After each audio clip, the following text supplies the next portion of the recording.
దీపావళి.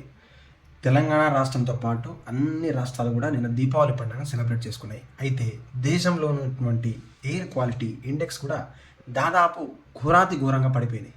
అయితే మనం పీల్చేటువంటి గాలిని మోతాదులో కొలతలు కొలిచినటువంటి ఇండెక్స్ సంస్థ అఫీషియల్గా అనౌన్స్ చేసినటువంటి రికార్డులు ఇవి. ఒకసారి ఢిల్లీలో ఉన్నటువంటి 315కు, ముంబైలో ఉన్నటువంటి 174, హైదరాబాద్ 98, వైజాగ్ 78, చెన్నై 84, బెంగళూరు 56% పడిపోయినాయి.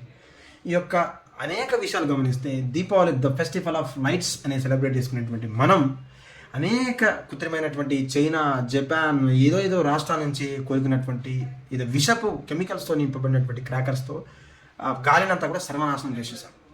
దీనికి సంబంధించిన ప్రతి ఒక్క పౌరుడు తెలుసుకోవాల్సినటువంటి నిజం. మీరు 1 రోజు 2 రోజులు దీపావళి కనుక సెలబ్రేట్ చేసుకుంటే ఇంతటి విధ్వంసాన్ని మన భావితరాలకు అందిస్తున్నాం. ఇలాగే కొనసాగితే రానున్న రోజుల్లో కూడా ఈ యొక్క ఎయిర్ కంట్రోల్ అనేది పూర్తిగా పడిపోయి ఆక్సిజన్ మాస్కులు పెట్టుకోవాల్సినటువంటి అవసరం ఏర్పడుతుందని చెప్తున్నారు నిపుణులు. ఇప్పటికైనా దీన్ని కొంచెం లాజికల్గా ఆలోచించి చెట్లను పెంచేటువంటి బయోడైవర్సిటీని కాపాడే విధంగా ఎకో ఫ్రెండ్లీ దీపావళి సెలబ్రేట్ చేసుకోవాలని చెప్పేసి కూడా ఒక చిరు ప్రయత్నం. Please like, share and comment.